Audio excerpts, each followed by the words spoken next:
Well, most of us are pretty good at seeking our own advantage in life. We know how to go about life in such a way that we get what we need. We seek our own advantage.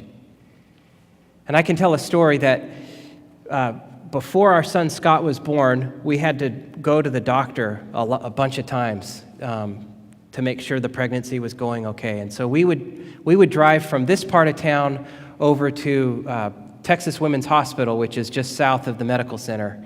And so we would drive up I-45, and then we would go west on 610, and then we would head north and go up to the hospital where Amy's doctor was. And it seemed like, for some reason, that her appointments were always on Friday afternoons. And so we would leave work a little early, and we would drive up there, and that was never a problem. But coming home was always difficult because there was so much traffic. And so I got online, and I figured out where the HOV lane is, the high occupancy vehicle thing for carpoolers, because you can really avoid a lot of traffic. And so I figured out that if you're coming from like the Astro World area, or what used to be the Astro World area, and you're coming east on 610, that to get on the HOV lane, you'll see the I-45 on-ramp go up and down to go south, but you have to get off the freeway just before that, and then you kind of go underneath 610, and then you're sort of underneath I-45, and you actually have to turn left, which is north, to take the HOV lane south, because it kind of wraps around. And so it's this tricky little interchange, and they don't make it easy on you. And so so I figured it out, and my little game on Friday afternoons coming back from Texas Women's Hospital was that as we were approaching that place where the cars are going up and over, I would look for like a bright yellow truck, and I would spot that truck, and my game was to see how we could beat it. And so we'd get off the freeway, and I would see that yellow truck, and then we'd make the interchange, and we'd start heading south, and then I would see the yellow truck as we whizzed past it, and I would just go, yes! And I love to drive south in the HOV lane with all the cars that are stuck there, frustrated, and we're just cruising past. And I would look at them, and I would just I would think to myself, those poor, sorry, non-high occupancy vehicles. And I loved it. And I've used the HOV lane when there was no traffic, and it's not as satisfying. Because I think that seeking your own advantage in life is made sweeter when it's at the expense of somebody else, when somebody else is not getting the same advantage as you. I mean, think about it. When you go to the store and you go to buy clothes and you go to the clearance rack, doesn't it just make you happy when you get that really sweet deal and it's the last shirt like it, so nobody else can? Am I the only sick one here? I mean, I always feel so much better when I reach on the ground and I find free money, and it's a lot of money. The more money, the better. Obviously, because I want more money, but also because I know somebody lost lots of money. We like to seek our own advantage. We love to get a good deal, and we love to figure out ways to make sure that we get what we need, even if it's at the expense of other people. The problem is that if everybody in the world is constantly seeking their own advantage, the world starts to look really mean. The world starts to get really disharmonious, not very peaceful. It starts looking like the way that the world looks. When we watch the nightly news, we are confronted by this world where everybody is seeking their own advantage. James talks about this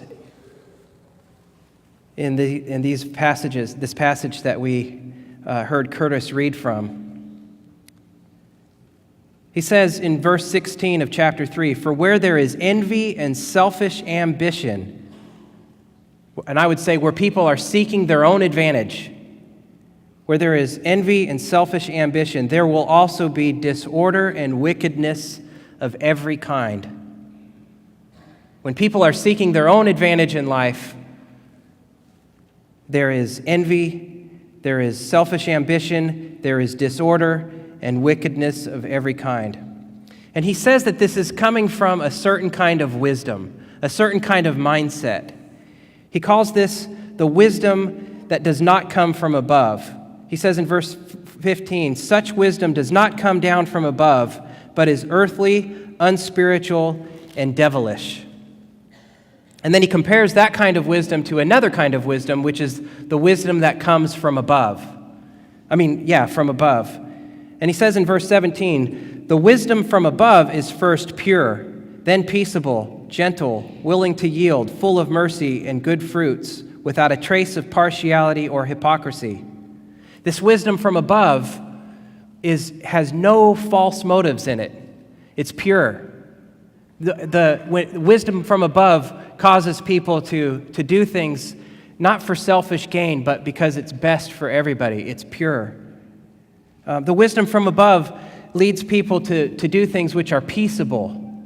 It leads people to seek wholeness, to do things for the good of the community. Ron, I'm getting a little bit of feedback. I don't know what's going on there, but it's enough to mention. The wisdom from above is gentle. It leads to, it is, when people are acting from the wisdom from above, they're not acting in rough ways. They're acting in ways that are gentle. The wisdom from above causes us to, or it comes from us having an attitude of yielding to other people. There's a yielding to the will of other people. So it's not constantly seeking our own gain, but there is a willingness to let other people's agenda guide what we do. It's full of mercy and good fruits. There is forgiveness. And there are just lots of good things that come from this wisdom from above. And there's no trace of partiality. There's no withholding of love for some and extending love to others. There's no partiality when we are guided by the wisdom from above. And there's no hypocrisy. The things that we say are consistent with the things that we do. The things that we profess to believe in our heart are consistent with the way that we act and the way that we deal with the world.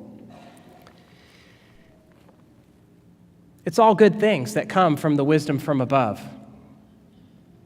When I read the book of James, what I find is lots and lots of practical advice. But nothing in it is really all that shocking. Nothing in it is all that new to us. All of these good things that it's talking about, they're good things. Most all of us would agree it's better to be nice than to be mean. It's better to be good than to be bad. And the question that I have brought to James as I've been reading it is what James, is what he's offering here, is this just merely a code of ethics? Is it merely just good advice, just good morality? I mean, it almost feels like with James that to be a Christian is really just to follow the rules and play nice. But what makes that any different than any other code of ethics? What makes that any different than any other kind of religion? I mean, if Christianity is just about following the rules and being a nice person, then I don't see really what the big deal is. Why go to church? Why come on Sunday mornings and go through all of this? Is that all there is to what James is offering here? Is that all Christianity is? And I don't know about you, but for me, it doesn't really work very well. I can have all of the rules in place. I can think about all the things that I'm supposed to do. But it doesn't really make me a better person, because what I know is that when I start to try to do better, it works for a little while. I mean, I might make the decision to stop saying mean things to my wife, which I have decided to do. But then in 5 minutes, I'm saying something mean again, it seems. I mean, it's just, Christianity can't just be deciding to be good and trying to be good. I mean, that's called being a good citizen, but that can't be what Jesus died for.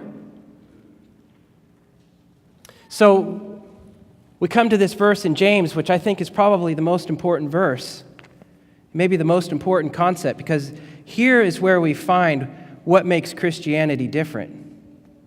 Here is where we find the real power in being a Christian. It says in verse 6, "But he gives all the more grace. Therefore it says, God opposes the proud, but gives grace to the humble. Submit yourselves, therefore, to God." What makes Christianity different than any other kind of code of ethics is right there. It's all about grace. Grace. We don't become better people just because we decide we're going to follow the rules more carefully. We become better people because of the grace of God. The grace of God is a gift. God offers to us his unconditional love. He offers to us his grace. And it's offered to us and just for us to receive and take. And if we will say yes to that grace, that's when life starts to change. That's when we start to become different people. It is not by our own doing that we become a better person. It is only by the grace of God that we can become a better person. And that's not something of our own doing. That is completely a gift. You see, when we were born and we were in the cradle and we're laying there just swaddled up in a soft blanket and we're laying there in the crib, when God came and looked at us in that crib, what he saw in that crib, he saw his son, his daughter. And I think that when God looked at us when we were in the cradle, God said, "That's my girl. That's my boy." He didn't look at us and say, "Oh, what a stinky mess." No. God's fingerprints are all over us. God's fingerprints are all over us. And he wants his grace, his love to be poured into us so that we can grow and become everything that he had in mind for us to be. God's plans for us when we grow up are so much better than our own. And God's grace is given to us, and it makes all the difference. When I was an elementary school kid, there was this teenager that I used to know, and he was a mess. He dropped out of high school. He shared with me at one point that he would go days without eating any food. He would just drink beer all day, every day. And so he was drunk all the time. He was a mess. And he was sarcastic and he was mean and he scared me. So that was when I was a young kid and he was about 16. Well, fast forward some years later when I was about 14, I ran into him again. Totally different person. Completely changed. He was having Bible study in his house. He was married. He took kids to camp, and he was doing all this stuff. And when you were around him, you just wanted to be around him. What made the difference? Why was he one way at one time and then completely different later? The grace of God. It was the grace of God working in his life. And so what James is offering to us is saying, look, the wisdom from above is something that can be yours if you will submit yourself to God. And if you will submit yourself to God, God's grace will come into your life and it'll make all the difference. And so here we are in our own struggles with whatever it is that we're struggling with in life. And most all of us want to be better than we are. God wants us to be better. And God makes a way for us to be better. And all we have to do is receive his grace. Let that grace work on us from the inside out.